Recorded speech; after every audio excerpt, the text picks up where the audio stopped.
Blood stained the hospital sheets as another cramp seized my body. The doctor's words echoed in my mind. "I'm sorry, Mrs. Winters. There's no heartbeat. Your body is already beginning to miscarry." 12 weeks.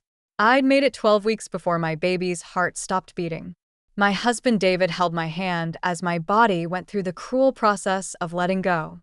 We'd tried for 3 years to conceive, gone through 2 rounds of IVF, and this pregnancy had felt like our miracle. My phone buzzed on the bedside table. Through tears, I saw a text from my mother-in-law, Patricia Winters. "Cleaned out your tacky jewelry. The house looks better already." Attached were photos of empty jewelry boxes and my mother's mahogany chest, the one she'd brought from India when she married my father, sitting by the trash bins outside our house. "David," I whispered, showing him the phone. His face went white. "She didn't tell me." "She didn't touch your mother's collection." But the photos confirmed it. Every piece was gone. The emerald set my mother wore to state dinners, the pearl necklace from her wedding, the Cartier bangles my father had given her for each of their anniversaries. All of it, dismissed as tacky by a woman who thought costume jewelry from department stores was the height of elegance. "Call her," I managed between contractions. David stepped into the hallway, and I could hear his raised voice through the door. Meanwhile, I texted our housekeeper, Murray, who'd worked for my family for 20 years. Murray, did Mrs. Winters take jewelry from a house? Murray, oh Mrs. Isabella. I tried to stop her. She came with a moving truck. Said she was helping you declutter. She took everything from your mother's room. I called Mr. David but couldn't reach him. I'm so sorry. The next contraction hit hard, and I cried out, not just from physical pain, but from the realization that while I was losing my child, Patricia was erasing the last tangible pieces of my mother. David returned, his face grim. She took everything to Hartman's auction house. Says she's doing us a favor, getting rid of immigrant junk before the baby arrives. His voice cracked. She doesn't know about the miscarriage, I finished. We'd planned to tell her after the first trimester. Now, there was nothing to tell. Dr. Martinez entered to check on me. Mrs. Winters, you're progressing, but it could be several more hours. Is there anything I can do to make you more comfortable? Can you recommend a good lawyer? I asked, deadly serious. She blinked in surprise, then noticed my tear-stained face staring at the phone. Family troubles during loss are unfortunately common. Focus on your health first. Everything else can wait. But I couldn't wait. Those pieces weren't just jewelry. They were my mother's legacy.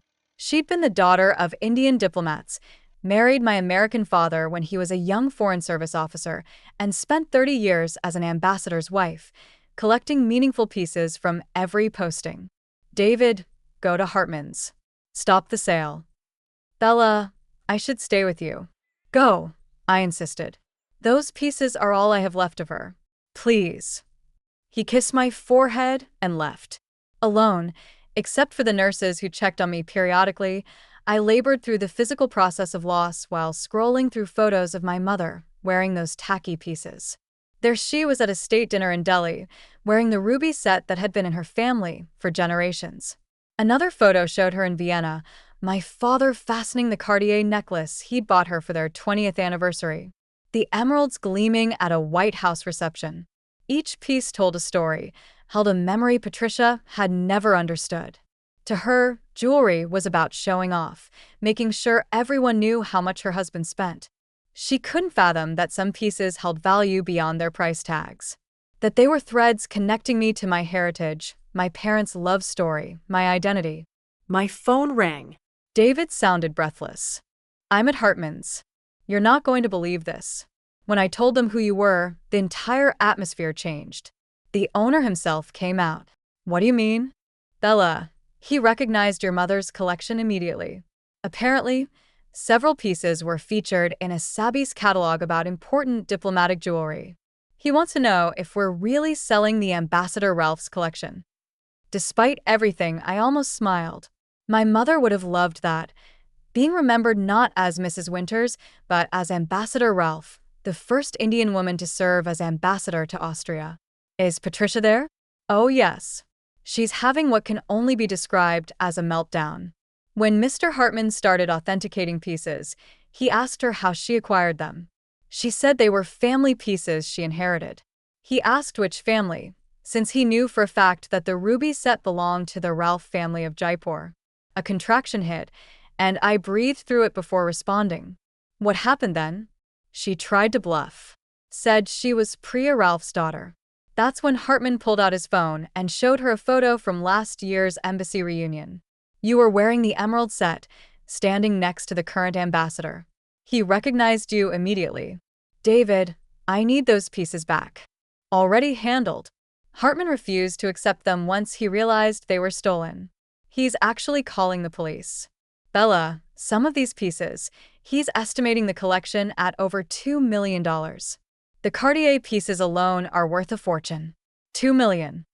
Patricia had thrown $2 million worth of jewelry in garbage bags and hauled them to an auction house, while calling them tacky, immigrant junk. There's more, David continued. Hartman wants to know, are you Ambassador Ralph's daughter? The one who wrote the book about diplomatic families? He has a first edition.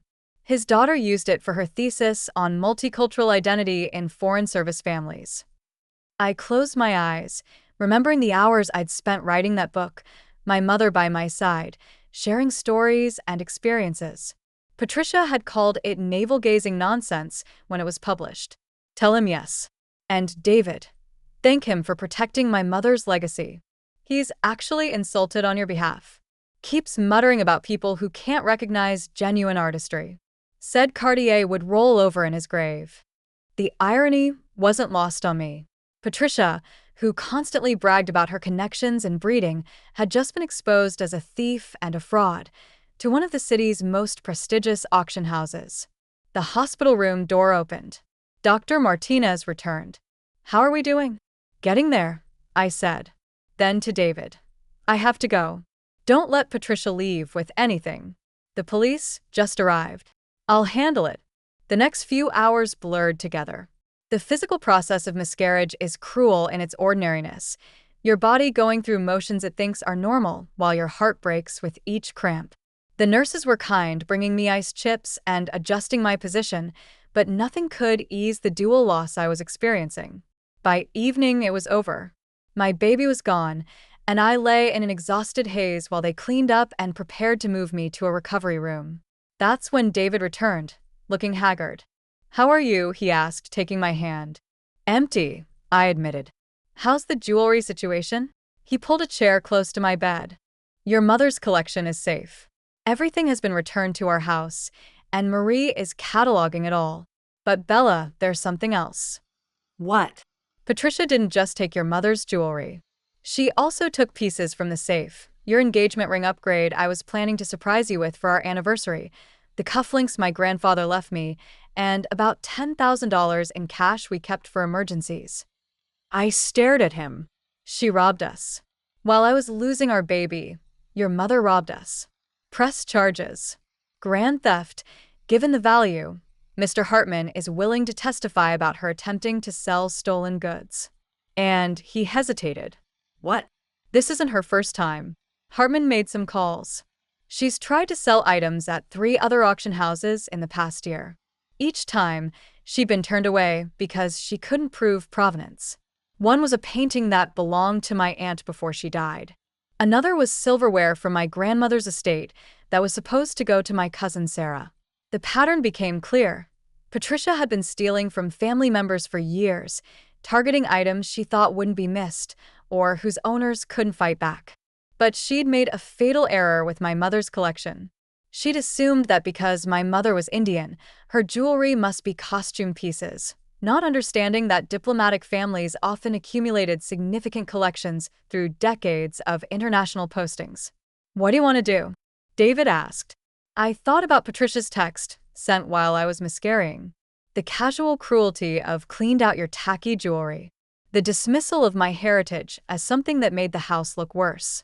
The entitlement of entering our home while we were at the hospital and taking what she pleased. Press charges, I said firmly. All of them. David nodded. I agree. I've already told her she's no longer welcome in our home. When she tried to play the "but I'm your mother" card, I reminded her that mothers don't steal from their children while they're in the hospital. A knock on the door interrupted us. A woman in a business suit entered, looking apologetic. "Mrs. Winters, I'm Detective Sarah Palmer. I'm so sorry to intrude during this difficult time, but I need to ask you some questions about the theft. Please come in." Detective Palmer was efficient but compassionate. She took my statement, documented the photos Patricia had sent, and showed me pictures from Hartman's, my mother's collection spread across their authentication table. "Mrs. Winters, the auction house estimates the total value at $2.3 million. That makes this a significant felony. Your mother-in-law is currently in custody." "She's arrested?" David looked shocked. She became combative when we tried to question her.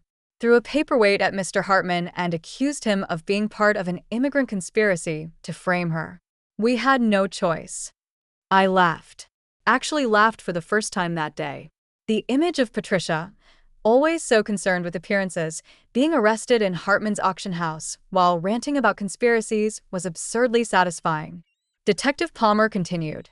"We've also connected her to several other thefts. It seems she's been funding her lifestyle by stealing from family members. Your case is just the most valuable and well-documented." After she left, David and I sat in silence. The room felt heavy with loss. Our baby. The illusion of his mother as a difficult but ultimately harmless woman. The family unity we tried so hard to maintain. "I'm sorry," he finally said. "About the baby. About my mother. About all of it." "The baby isn't anyone's fault," I said. "But your mother? How did we not see this?" "Because we wanted to believe the best. Because she always had excuses. Because we were too busy with our own lives to notice the pattern." My phone buzzed with a text from an unknown number. It was a photo from Mr. Hartman, my mother's emerald set, beautifully lit and arranged. "Mrs. Winters, I wanted you to see that your mother's collection is safe. These pieces deserve to be treasured not just for their monetary value, but for their cultural and historical significance. If you ever consider donating any pieces for exhibition, please let me know. And my deepest condolences on your loss, both of them. Hartman. P.S. Your mother-in-law claimed these were cheap Indian knockoffs. I take great pleasure in informing you that the Cartier pieces alone are insured for $800,000. The next morning, I was released from the hospital. David drove me home in silence, both of us dreading what we'd find. But Marie had worked magic. The house was spotless, and my mother's jewelry was arranged in the library, each piece carefully placed on velvet displays she'd borrowed from a local jeweler. "Oh, Marie," I breathed, tears starting again. "Your mother would be so proud," she said, hugging me gently. "You protected her legacy even while going through such pain." The legal proceedings moved quickly. Faced with overwhelming evidence and multiple victims coming forward, Patricia pled guilty to avoid a trial. She was sentenced to 3 years in prison and ordered to pay restitution to all her victims. The family imploded. David's siblings, discovering their own missing items, turned against Patricia completely. His father, finally free from her influence, filed for divorce and revealed that she'd been stealing from him for years too, selling his family heirlooms and gaslighting him when he couldn't find them. "She told me I was getting senile," he confided during one visit. "Made me believe I was losing my mind. When I couldn't find my father's watch or my mother's china, it turned out she'd sold them all." The story made the society pages. Diplomat's daughter exposes million-dollar theft ring. Patricia's mugshot accompanied articles about how she'd tried to fence historical jewelry while her daughter-in-law miscarried. The scandal destroyed her social standing, the one thing she'd valued above all else. 6 months later, David and I attended an exhibition at the Diplomatic Museum. I'd loaned them several pieces from my mother's collection for a display about women in diplomacy. Standing before the display case, seeing my mother's jewelry alongside her portrait and biography, I felt a sense of peace. "She would have loved this," David said, wrapping an arm around me. "She would have," I agreed. "Especially the part where Patricia's in federal prison." He chuckled. "Mom always said Patricia was a small-minded woman. Turns out she was also a criminal." The museum director approached us.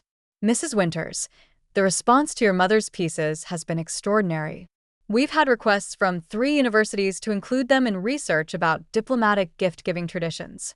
Would you consider writing a companion piece to your book? I touched my still flat stomach, where we just confirmed a new pregnancy was growing. This baby wouldn't replace the one we'd lost, but it represented hope, continuity, a future. Yes, I said. I think my mother's story deserves to be told in full. That night, I sat in my library, surrounded by my mother's jewelry, writing the first chapter of what would become Gems of Diplomacy, a daughter's memoir.